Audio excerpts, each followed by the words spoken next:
धन धन सतगुरु तेरा ही आसरा। सतगुरु जो करता है ठीक ही करता है। यह बात सन 1997 की है, जब मेरा CEET का रिजल्ट आया।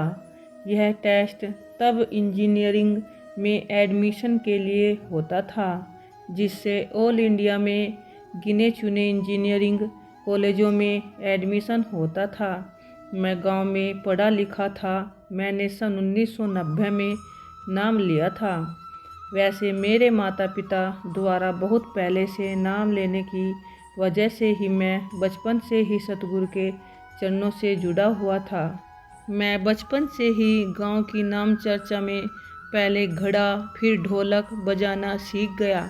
मैंने अपने माता पिता के साथ अपने एरिया की कोई नाम चर्चा नहीं छोड़ी। पहले परम पिताजी फिर हजूर पिताजी का प्यार निरंतर हम पर बरसता रहा। मैंने 12वीं की पढ़ाई सफलतापूर्वक की। जब एडमिशन की डेट आई तो सुमरन भी पहले से ज़्यादा चलने लगा, क्योंकि मेरे करियर का सवाल था। मेरी माता भी घर पर सुमरन करने लगी और मैं NIT कुरुक्षेत्र में एडमिशन के लिए लाइन में लग गया। मेरे साथ मेरे डैडी जी भी काफ़ी चिंता में थे।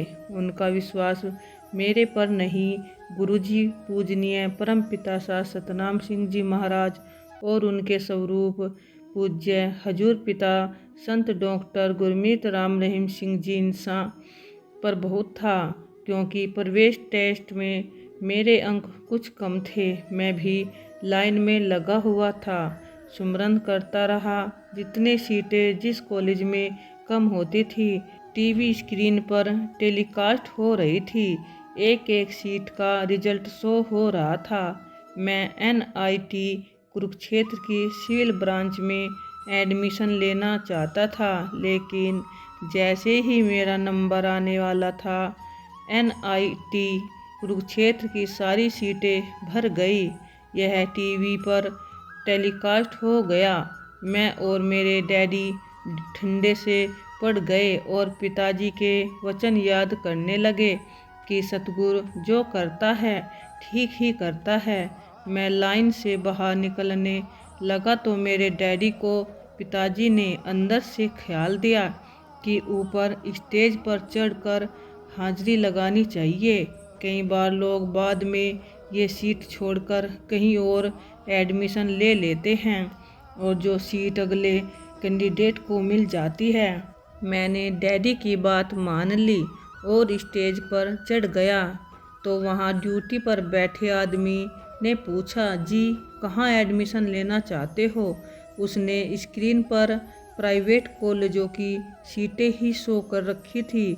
जिस कॉलेज में मैं एडमिशन लेना चाहता था, उसकी सीटें तो पहले से ही भर चुकी थी और टीवी स्क्रीन पर दिखा दी थी। मैंने उस आदमी से कहा कि मैं तो हाजिरी लगाने आया हूँ, बाकी जहाँ मैं एडमिशन लेना चाहता हूँ वहाँ सीट्स पहले ही फिल अप हो गई हैं और वो सीट्स भी उसी आदमी द्वारा शो की गई थी।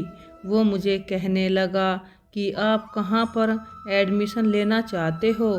तो मैंने कहा कि मैं तो NIT कुरुक्षेत्र सिविल ब्रांच में एडमिशन लेना चाहता हूँ। तो उसने कहा कि बस इतनी बात है। अरे अभी एक सीट सिविल ब्रांच में पड़ी हुई है। खुशी में एकदम मेरे मुंह से धन धन सतगुरु तेरा ही आसरा नारा निकला। मेरे डैडी ने सतगुरु का लाख लाख शुक्र किया। हम एडमिशन के लिए पैसे भी नहीं लेकर गए थे, क्योंकि एडमिशन इतना आसान नहीं था, पर हमें तो बस पिताजी का ही आसरा था। डैडी कहने लगे कि मैं 5 मिनट में पैसे लेकर आया, आप एडमिशन फॉर्मेलिटीज़ पूरी करें। मेरे आगे लाइन में 20-25 कैंडिडेट थे और वो सभी भी यहाँ एडमिशन ले सकते थे। शायद वो यही सोचकर दूसरी जगह एडमिशन लेते रहे कि अब तो NIET सिविल ब्रांच में तो सीट भर चुकी हैं, उनकी सोच तो पिताजी की वजह से थी, क्योंकि पिताजी ने मुझे एडमिशन दिलाना था। पूजनीय हजूर पिताजी की कृपा से ही मुझे वहाँ दाखिला मिल गया जहाँ मैं चाहता था, वरना असंभव था।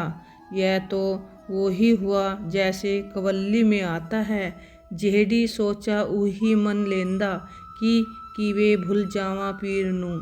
मैं गुरुजी के एहसानों का बदला कैसे भी नहीं चुका सकता, बस धन्य है धन्य ही कर सकता हूँ। मैं आज जो कुछ भी हूँ पूजनीय पिताजी गुरुजी की कृपा से ही हूँ।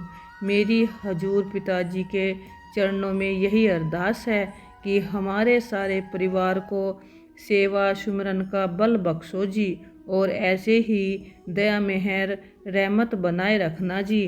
धन धन सतगुरु तेरा ही आसरा।